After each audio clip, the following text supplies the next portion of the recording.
చిరంజీవి గారి అభిమానుల కంటే ముఖ్యంగా మెగా అభిమానులకు ఒక గుడ్ న్యూస్ అని చెప్పుకోవాలి. ఇక్కడ యాదగిరిగుట్ట ట్రస్ట్ బోర్డ్ ఒకటి ఏర్పాటు చేశారు. అందులో చిరంజీవి గారి సతీమణి సురేఖ గారికైతే అందులో ఒక స్థానం అయితే కల్పించడం జరిగింది. సో, దీన్ని రేవంత్ రెడ్డి గారు ఒక గిఫ్ట్ చిరంజీవి గారికి ఇచ్చారు అన్నట్టుగా కూడా అభివర్ణిస్తున్నారు. ఇప్పుడు దీని గురించి ఒకసారి డిస్కస్ చేయడానికే ప్రెజెంట్ మనతో పాటు సీనియర్ జర్నలిస్ట్ కిరణ్ పోల్దాస్ గారు ఉన్నారు. వారి అభిప్రాయాన్ని కూడా తెలుసుకునే ప్రయత్నం చేద్దాం. నమస్కారం సార్. హాయ్ నమస్తే సార్ ఆదిత్య.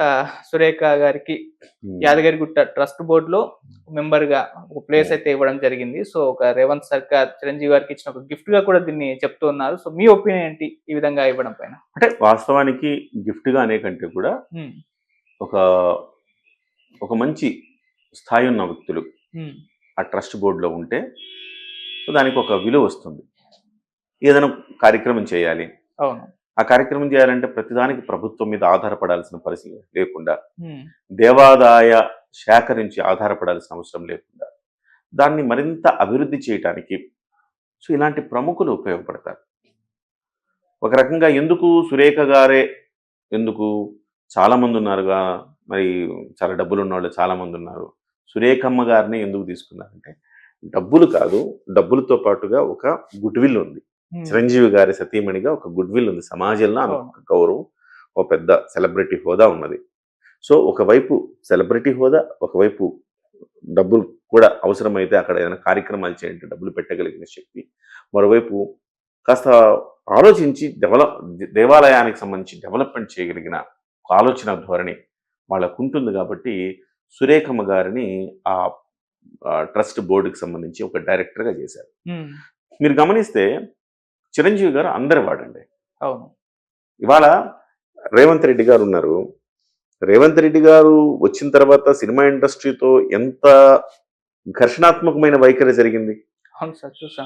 చివరికి ఇండస్ట్రీ మొత్తం ఆయన దగ్గరికెళ్ళి మోకరిల్లాల్సొచ్చింది. అవును. అంటే ఇండస్ట్రీలో ఒక పెద్దరికం లేకుండా పోయింది. చిరంజీవి గారునే ఇండస్ట్రీ పెద్ద అంటే అంగీకరించడానికి కొంతమంది సిద్ధంగా లేకపోతే హ్మ్. 100% ఒక ఏకాభిప్రాయం వస్తే తప్ప నేను ఈ పెద్దగా ఉండటానికి నాకిష్టం లేదు. Cinema okay. బిడ్డగా ఉంటాను తప్ప సినిమా పెద్దగా ఉండనని చెప్పేసి ఆయన వెనకడుగు వేశారు. అవును. కానీ ఆయన వేసినా గాని అనధికారికంగా ఆయనే సినిమా పెద్ద ఇవాల్టికి కూడా. హ్మ్. ఏదైనా సమస్యలొస్తే చిరంజీవి గారితో చర్చించకుండా ఎలాంటి నిర్ణయం ఇవాళ రేవంత్ రెడ్డి గారు తీసుకోవట్ల అవును సార్. ఇండస్ట్రీకి సంబంధించి. హ్మ్. ఏదున్నా గాని చిరంజీవి గారికి ఒక మాట చెప్పండి. చిరంజీవి గారితో మాట్లాడండి అని చెప్తున్నారు. అంటే చిరంజీవి గారు అందరివాడు. రాజకీయాలకు అతీతంగా చిరంజీవి గారు అందరివాడు. గతంలో చిరంజీవి గారి మనస్తత్వం ఎట్లా ఉంటదంటే, చాలా చిన్న పిల్లల మనస్తత్వం. అంటే చాలా స్వచ్ఛమైన మనస్తత్వం ఆయనది. హ్మ్.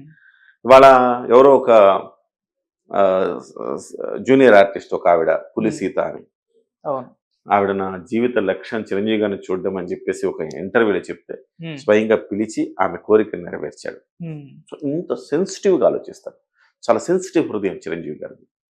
సో, ఆ రోజు అల్లు అర్జున్ గారు ఆ రకమైన అంటే ఆలోచించకుండా ఒక ర్యాలీగా వెళ్ళటం, ఒక కుటుంబం చితికిపోవటం మనం చూసాం. హ్మ్. ఆ రోజు గూడా రేవంత్ రెడ్డి గారికి చాలా కోపం వచ్చింది. వచ్చినప్పుడు అల్లు అర్జున్ గారికి బెయిల్ గూడా వచ్చేది కదా! ఆ రోజు. అవును. చిరంజీవి గారు జోక్యం చేసుకోవటం వల్ల ఆ రోజు కూడా బెయిల్ వచ్చింది. అట్లాంటివి చెప్పుకుంటా పోతే ఇవాళ రేవంత్ రెడ్డి గారు ఒక భవిష్యత్తు పత్రం అంటే విజనరీ డాక్యుమెంట్ ఒకటి రిలీజ్ చేశాడు. మీకు గుర్తుంటుంది కదా! హ్మ్. ఆ విజనరీ డాక్యుమెంట్ రిలీజ్ చేసినప్పుడు మహీంద్ర లాంటి పెద్ద పెద్ద పారిశ్రామికవేత్తల్ని, దిగ్గజాల్ని పిలిచాడు. వాళ్ళ సరసన చిరంజీవి గారిని కూడా కూర్చోబెట్టాడు. హ్మ్. చిరంజీవి గారు కూడా ఆ కార్యక్రమంలో ఉన్నారు. అది కాంగ్రెస్సు, లేకపోతే బీఆర్ఎస్, లేకపోతే బీజేపీ ఇలా ఏమి ఉండవు. అన్ని పార్టీలు సమ దృష్టితో చూడగలిగిన ఒక సెలబ్, సినిమా పెద్ద చిరంజీవి గారు మాత్రమే. అవును. మీరు చూడండి 'వేవ్స్' అనే ఒక కార్యక్రమాన్ని పెట్టారు హ్మ్. నరేంద్ర మోదీ గారు. అవును. ఆ 'వేవ్స్‌లో' చిరంజీవి గారిని అందులో భాగస్వామ్యం చేశారు హ్మ్. ఆ రోజు. సో, ఇవాళ సినిమా ఇండస్ట్రీ అభివృద్ధి చెందాలంటే చిరంజీవి గారు లాంటి వాళ్ళ మాట చాలా అవసరం. అలాంటి వాళ్ళ ఆలోచన చాలా అవసరం. సో, ఆ రకమైన ఒక సత్సంబంధాలు రేవంత్ రెడ్డి గారికి సినిమా ఇండస్ట్రీ మొత్తం వెళ్తే చిరంజీవి గారు ఎళ్ళలేదుగా. అవును సార్. చిరంజీవి గారిని రావద్దని రేవంత్ రెడ్డి గారు చెప్పారట. హ్మ్. అన్నను వద్దని చెప్పండి. అన్న రావద్దు హ్మ్. అని దిల్ రాజు గారితో స్వయంగా చెప్పారట. అన్నొస్తే బావుండదు. చిరంజీవి గారు స్వయంగా వస్తే బావుండదు. వద్దులేండి అంటే నాగార్జున, వెంకటేష్ వీళ్ళందరూ కలిసి ఎళ్లారు. చిరంజీవి గారిని మాత్రం ఆయన వద్దు, ఆయన నా దగ్గరికి వస్తే ఆయన గౌరవం తగ్గుద్ది, ఆయన గౌరవం తగ్గద్దు అని చెప్పారట. సో ఆ రకంగా చిరంజీవి గారు అంటే ఒక మంచి అభిప్రాయం రేవంత్ రెడ్డి గారికి ఉంది. చిరంజీవి గారు లాంటి వ్యక్తులు మనతో తోడు ఉండాలి, ప్రభుత్వాలకు అండగా ఉండాలని భావించే వ్యక్తి. ఆ రకంగా చూస్తే ఇవాళ యాదగిరి గుట్టకి సురేఖమ్మ గారి పేరు. చిరంజీవి గారికి ఏదైనా పదవి ఇస్తానన్నా ఇవాళ బహుశా నాకు తెలిసి చిరంజీవి గారికి ఏదైనా పదవి ఇస్తానని కూడా రేవంత్ రెడ్డి గారు ఆఫర్ చేసి ఉండొచ్చు. అంటే రాజకీయాలకు అతీతమైన పదవి. చిరంజీవి గారు సున్నితంగా రాజకీయాలకు లేకపోతే ఇలాంటి వాటికి నేను చాలా దూరంగా ఉంటానని చాలా స్పష్టంగా చెప్పాను. ఇప్పుడు కూడా ఆంధ్రప్రదేశ్ లో మరొక చర్చ నడుస్తూ ఉంది. చిరంజీవి గారిని కేంద్రంలో ఇప్పుడు కేంద్ర మంత్రివర్గాన్ని షఫుల్ చేస్తామన్నారు. ఆ కేంద్ర మంత్రివర్గాన్ని షఫుల్ చేస్తున్న క్రమంలో చిరంజీవి గారికి రాజ్యసభ ఇచ్చి బీజేపీ చిరంజీవి గారిని ఒక కేంద్ర మంత్రిని చేస్తుంది అన్న ఒక చర్చ కొన్ని ఛానళ్లలో జరుగుతుంది. అస్సలు అలాంటి అవకాశమే లేదు. ఆయన ఒక్కసారి వదిలేశాడు, మొత్తం ఇండస్ట్రీకి పరిమితం అయిపోయాడు. ఇండస్ట్రీ కోసం ఆయన ఎక్కడికి రమ్మన్నా వస్తాడు, ఏ కార్యక్రమం చేసినా వస్తాడు.